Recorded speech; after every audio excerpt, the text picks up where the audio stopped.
Hello everyone! In this quick video, I'll show you how to transfer files between iCloud Drive and OneDrive. First, go to iCloud.com and sign in with your Apple ID. Click on iCloud Drive to view your stored files.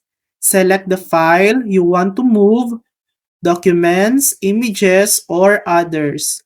Click the download icon to save them to your device.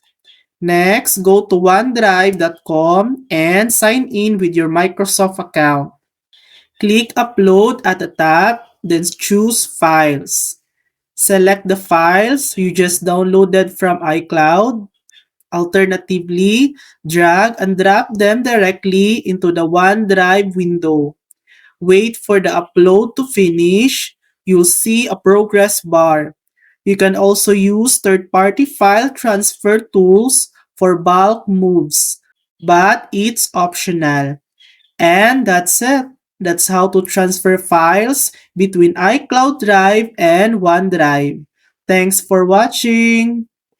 If this video helped you, please like and subscribe for more helpful tutorials.